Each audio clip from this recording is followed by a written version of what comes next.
فرماتے ایک آنے والا آدمی آیا اور وہ کوئی پڑھا لکھا نہیں ہے، دیہات کا رہنے والا سادہ سا آدمی ہے، لیکن اس نے سوال اتنا بہترین سوال کیا، خوبصورت سوال کیا کہ علم والے بھی اس طرح کی سوچ اور فکر نہیں رکھتے۔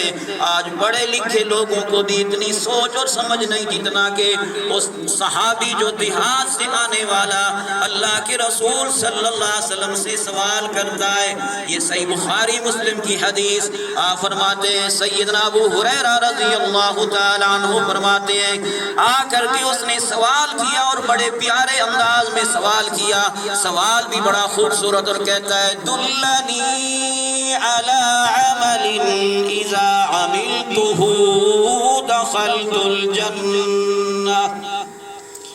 اے اللہ کے محبوب ایسا عمل بتائیے جب وہ میں عمل کروں تو میں جنت میں داخل ہو جاؤں۔ ہمارا بھی یہی مقصود ہے نا، یہی مطلوب ہے، یہی چاہت ہے ہم میں سے ہر کسی کی کہ اللہ ہمیں کیا کرے، جنت کا داخلہ نصیب کر لے، اللہ ہمیں جنت کا داخلہ نصیب کر دے۔ ہر مومن مسلمان کی یہ آرزو ہے، یہ خواہش ہے، یہ تمنا، یہ کوشش ہے، اسی لیے نماز پڑھتے ہیں، اسی لیے روزے رکھتے ہیں، اسی لیے نیک اعمال کرتے ہیں۔ تو صحابی نے خوبصورت سوال کیا، ایسا کوئی بنیادی عمل بتائیے، طریقہ کار بتائیے، جنت میں داخلے کا کوئی بہترین پیکج اللہ کے رسول صلی اللہ علیہ وسلم مجھے عطا کیجیے، میں اس پر عمل کروں اور سیدھا جنت میں داخل ہو جاؤں۔ ان کو معلوم تھا کہ جنت کی راہ اگر بتا سکتے ہیں، داخلہ بتلا سکتے ہیں، تو وہ صرف محمد رسول اللہ صلی اللہ علیہ وسلم ہی بتلا سکتے ہیں۔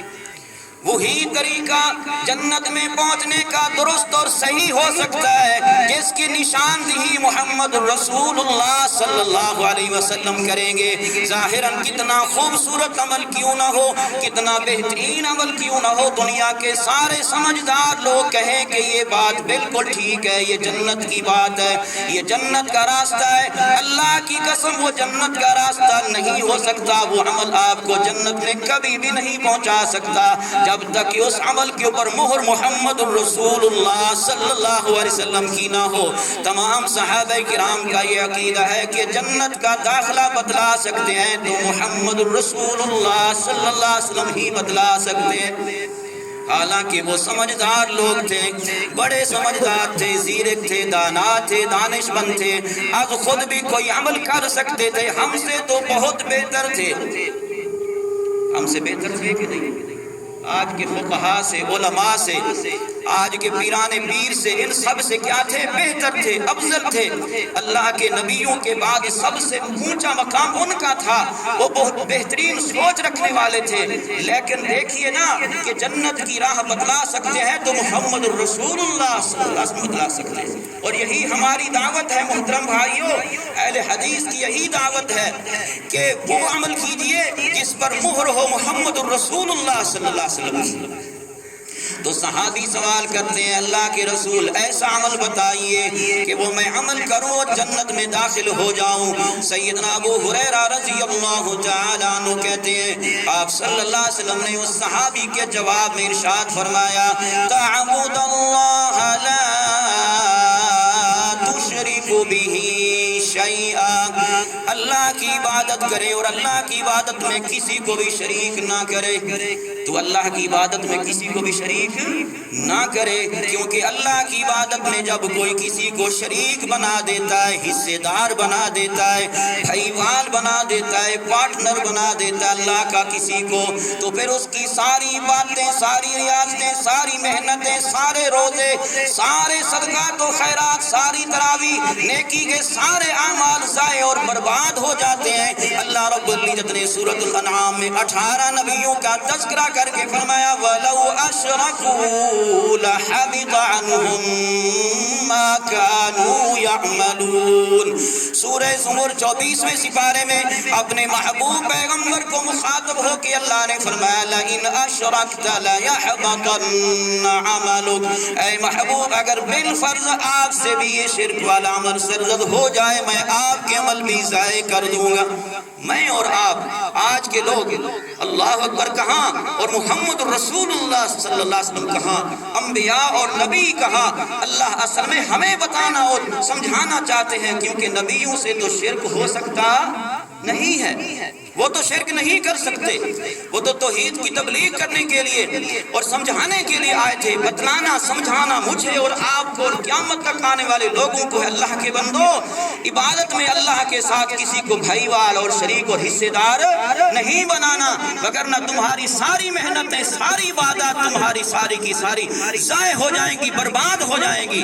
تو صحابی رسول کے سوال کے جواب میں آپ نے بنیادی بات بتائی، تعبد اللہ لا تشرک بہ شیئا، اللہ ہی کی عبادت کرے، اللہ کی عبادت میں کسی کو بھی شریک نہ کرے۔ یہ پیکج دے رہے ہیں محمد رسول اللہ صلی اللہ علیہ وسلم جنت میں داخلے کا۔ اور دوسری بات کیا فرمائی، وَتُقِيمَ الصَّلَاةَ الْمَكْتُوبَةَ، ایمان کے بعد دوسری چیز جو ہے وہ تو نے کرنی ہے جنت میں داخلے کے لیے، وہ فرض نماز کی ادائیگی پابندی کے ساتھ کرنا ہے۔ میرے بھائیوں، نماز صرف رمضان مبارک میں فرض نہیں ہے، رمضان مبارک میں صرف نماز فرض نہیں، نماز پوری زندگی فرض ہے، تا حیات فرض ہے۔ اللہ اپنے محبوب صلی اللہ علیہ وسلم کو مخاطب ہو کے کہتے ہیں وَعْبُدْ رَبَّكَ حَتَّى يَأْتِيَكَ الْيَقِينَ، اے محبوب عبادت کیجئے کب تک؟ فرمایا جب تک آپ تک یقین یعنی موت کا فیصلہ نہ آ جائے اس وقت تک آپ عبادت کرتے رہیے۔ عبادت تا حیات ہے، نماز تا حیات ہے، یہ سارے اعمال عبادت کے ہم نے زندگی بھر کرنے ہیں۔ رمضان مبارک میں جس طرح ہم نے نماز کی پابندی کی ہے رمضان کے بعد بھی کرنی ہے۔ تو آپ نے فرمایا وَتُقِيمَ الصَّلَاةَ الْمَكْتُوبَةَ وَتُؤَدِّيَ الزَّكَاةَ الْمَفْرُوضَةَ، اللہ رب العزت نے تجھے مال دیا ہے نصاب کو پہنچتا ہے۔ ایک منٹ بیٹھ جائیں، ٹائم دیں گے۔ فرمایا وَتُؤَدِّيَ الزَّكَاةَ الْمَفْرُوضَةَ، تو فرضی زکوٰۃ ادا کرے اگر اللہ نے تجھے مال دیا ہے نصاب کو پہنچتا ہے۔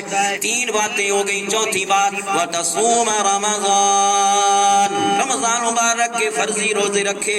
حج چونکہ اس وقت ابھی فرض نہیں ہوا تھا اس لیے حج کا تذکرہ نہیں۔ یہ چار باتیں اللہ کے رسول صلی اللہ علیہ وسلم نے سمجھائی، اور جب یہ چار باتیں اس نے سمجھ لی تو اس نے پیاری بات کی، اس نے کہا وَاللَّهِ لَا أَزِيدُ عَلَى هَذَا وَلَا أَنقُصُ، اللہ کے رسول جو آپ نے یہ باتیں بتائیں، جو طریقہ مجھے آپ نے بتایا اور سمجھایا، میں اپنی مرضی کے ساتھ اپنی سوچ و فکر کو داخل نہیں کروں گا دین کے اندر، عبادت کے اندر۔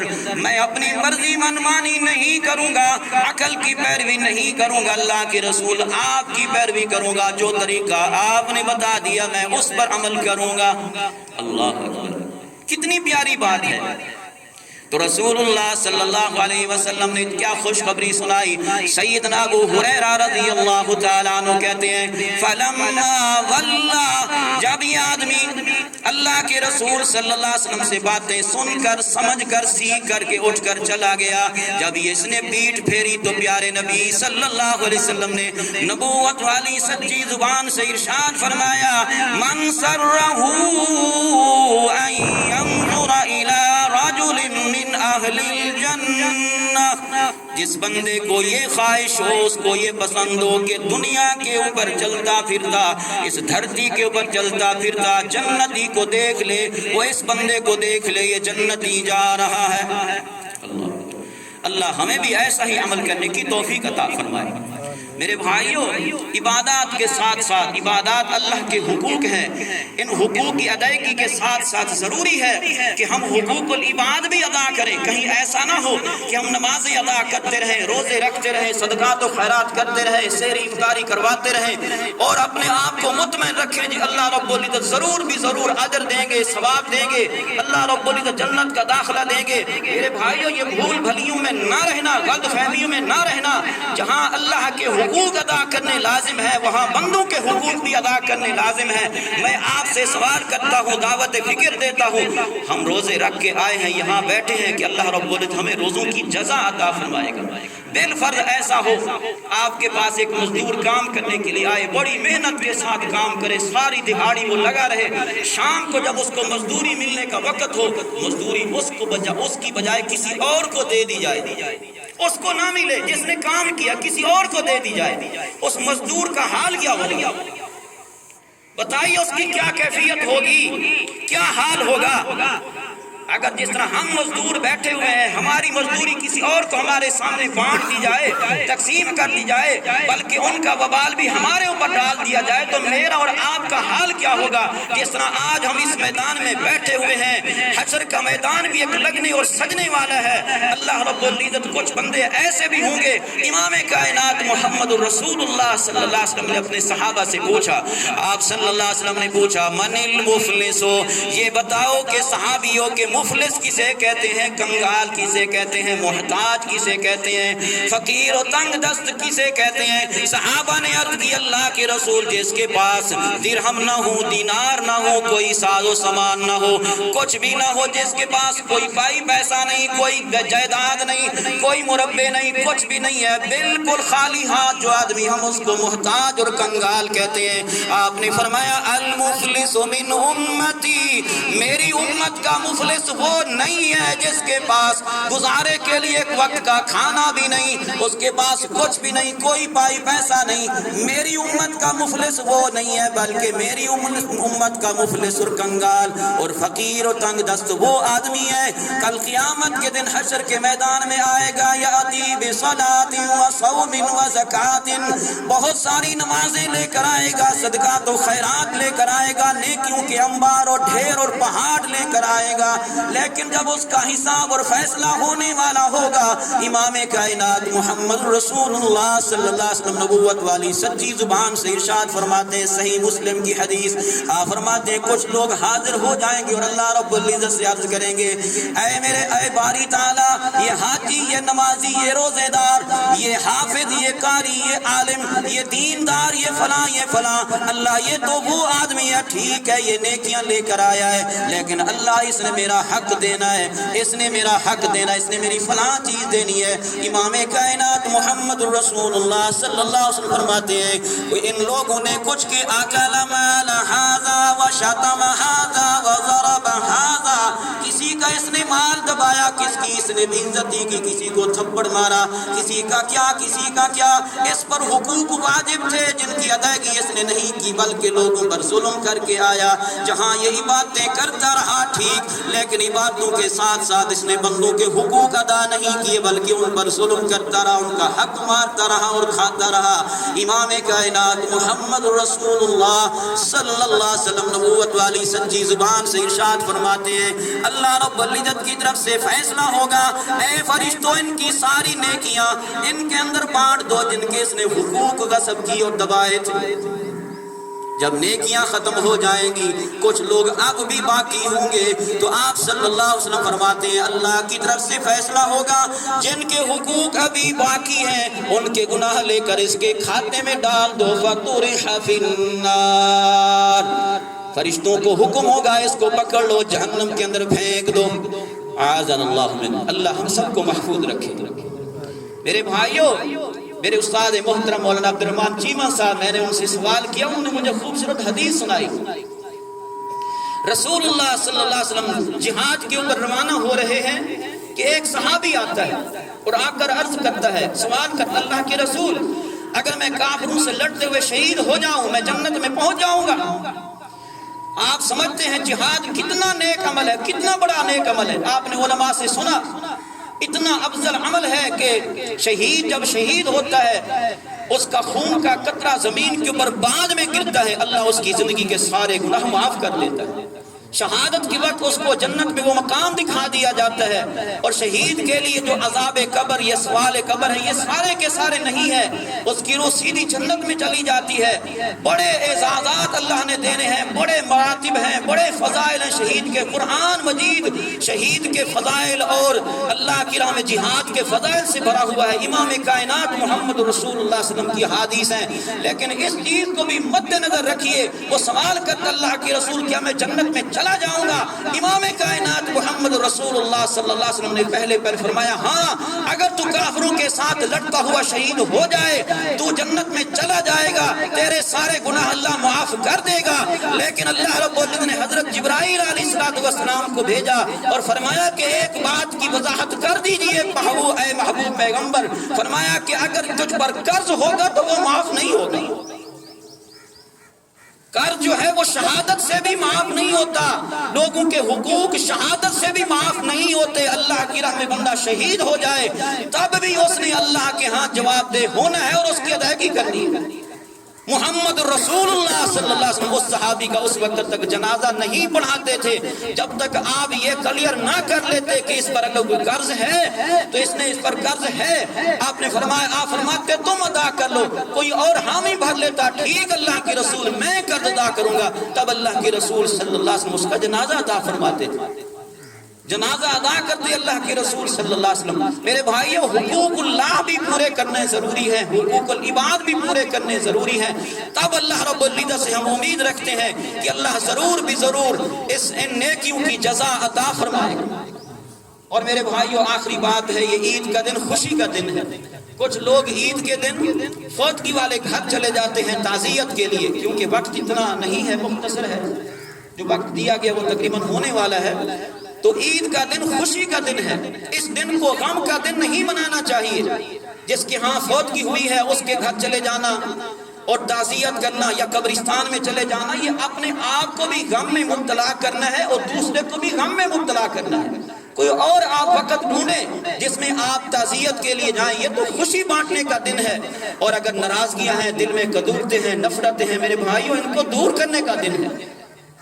اور نماز کے بعد جب نماز مکمل ہو جائے گی، مصافحہ کرنا اور معانقہ کرنا اور دعا دینا، یہ صحابہ کرام رضوان اجمعین سے ثابت ہے. تقبل اللہ منا ومنکم. ایک دوسرے کو مصافحہ کرنا، اس سے دلوں کی نفرتیں کدورتیں دور ہوتی ہیں. سلام کرنے سے دل جڑتے ہیں. اور اللہ کے رسول صلی اللہ علیہ وسلم کی پیاری حدیث ذہن میں آ رہی ہے. آپ فرماتے لا يدخلون الجنت حتى تؤمنوا.